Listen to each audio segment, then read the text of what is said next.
Salut à mes étudiants et aux éventuels web spectateurs. Aujourd'hui, on va faire un baking. Alors, les bases du baking. Il nous faut un modèle low poly qui représente tout ce qu'il y a en forme géométrique de l'objet, sans détail de profondeur. Ici, puisqu'on fait une grille d'aération, notre objet géométrique sera un plan. L'intérêt du plan de base de 1 sur 1 que vous générez dans votre logiciel de 3D, c'est que vous ayez un plan ou pas, vous pouvez faire des maps avec et puis les utiliser pour tout et n'importe quoi, puisque un plan de 1 sur 1 est la base.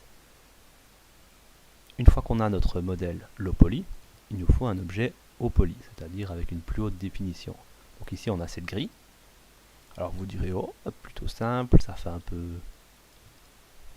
Megaman. Voilà, bon. 15 000 polygones. Même si on joue sur les ordinateurs quantiques de la NASA, c'est pas nécessairement appréciable. Alors, on veut cet effet visuel de gris, surtout vu d'en face, sur notre texture plate qui est en dessous.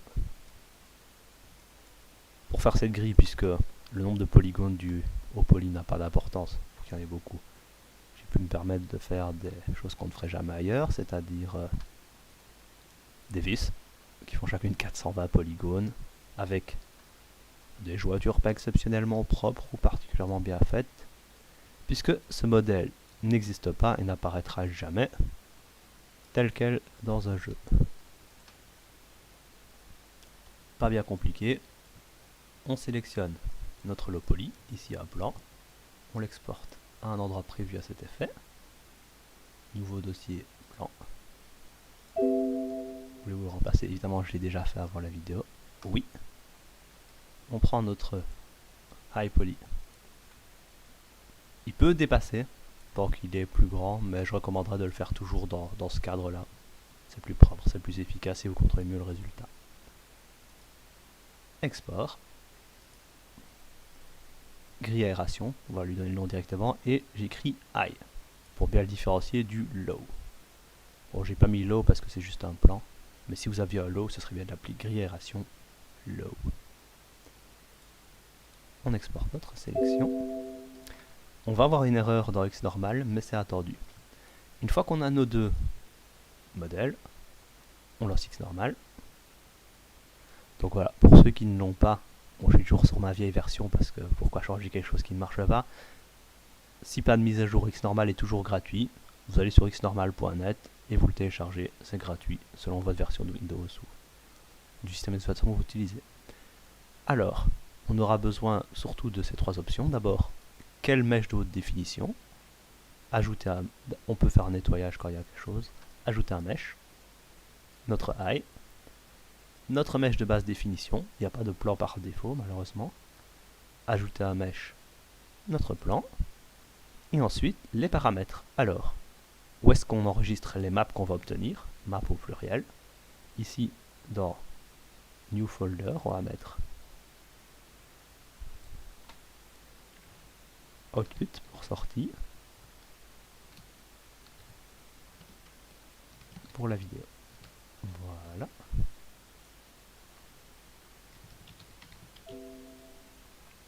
Non.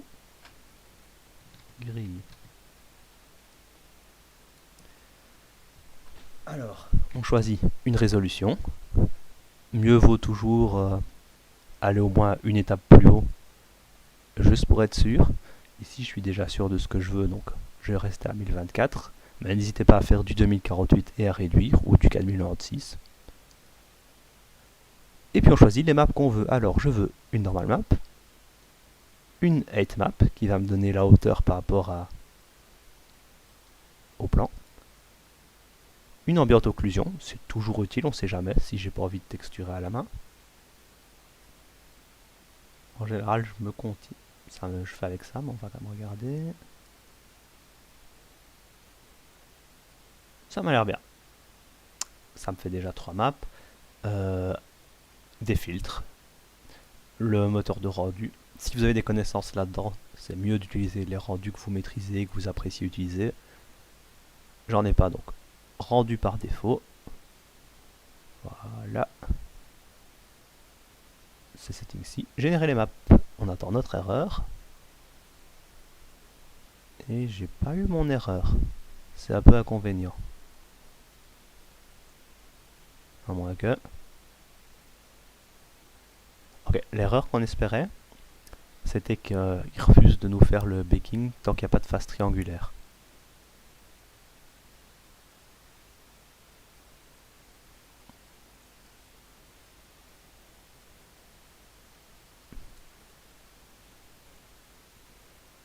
Première fois qu'il s'arrête de le faire sans me mettre un message d'avertissement.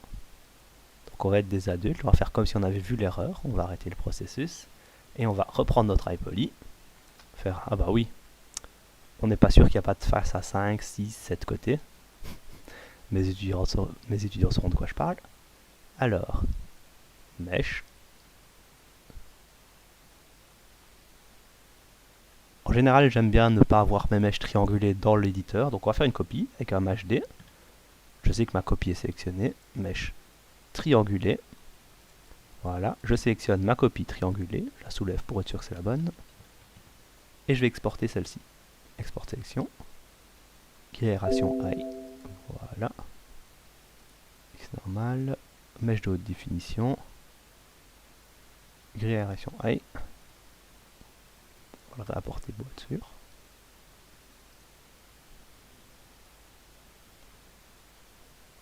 On va rester dedans. Ça n'a pas changé. Ça n'a pas changé. Et voilà. Petite erreur que j'ai fait quand j'ai chipoté 1024 sur 256. On va garder des maps carrées pour la plupart des cas. Donc 1024 sur 1024. Générons. Petit modèle qui nous dit le radius du modèle n'est pas assez élevé. Modifiez-le si vous avez des mauvais résultats. On le fera, mais on aura de bons résultats. Voilà, exactement ce que je voulais. Alors la vitesse pour le calcul de la normale dépend de votre carte graphique, processeur, etc., etc. Il a ensuite calculé la heightmap qui nous donne quelques paramètres. Ici, vu que c'est pour vous montrer, on peut changer le smoothing pour... vous avez ce à quoi est censé ressembler votre résultat, donc faites à votre gré. Une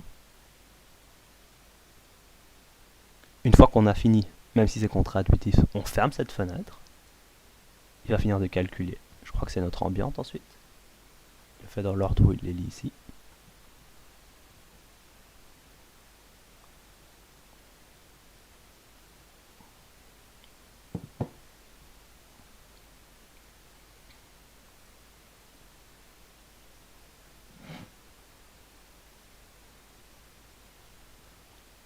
Vous voyez qu'il y a toujours une certaine esthétique précalculée de l'occlusion.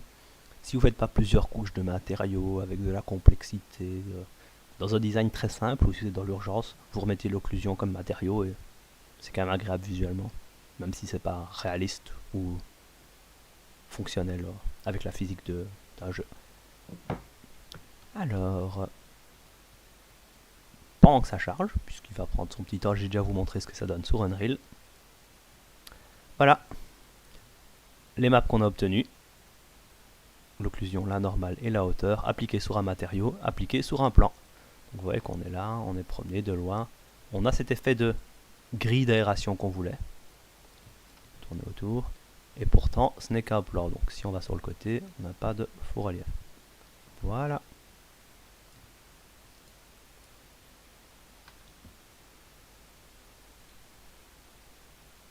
Remplissage jusqu'à la fin. Si vous avez des questions, mes étudiants, vous pouvez me les poser directement. Web spectateur, c'est dans les commentaires. Donc on sera à la moitié. Je vous montrerai probablement dans une prochaine vidéo. Ce que j'ai fait ici, c'est que j'ai créé un matériau. Une valeur de gris dans la couleur de base. Quand il voudra bien me le charger. Yeah. Métallique 1. La normale comme normale. L'ambiante dans ce channel d'ambiante occlusion. Et j'ai utilisé ma height dans Pixel Desktop Set, qui est le plus proche d'une height.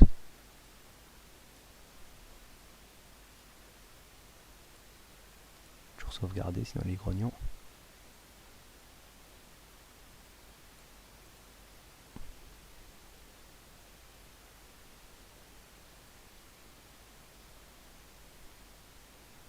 Et voilà, c'est tout ce que j'avais à vous dire sur cette vidéo. Vous pouvez continuer de regarder pour voir la fin du baking. Mais une fois que celui-là est terminé, c'est basiquement fini. Vos maps apparaissent dans un fichier où vous l'avez choisi, c'est-à-dire selon votre hiérarchie. Et vous pouvez les y récupérer, les manipuler. On les sauvegarde en TGA, parce que c'est un format qu'on peut ouvrir sur Photoshop et que c'est relativement léger pour ce qu'on fait avec sur Unreal. C'est pas un format de compression, mais c'est un format qui a l'essentiel de la formation et qui de mémoire perd pas de qualité quand on travaille avec.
Voilà.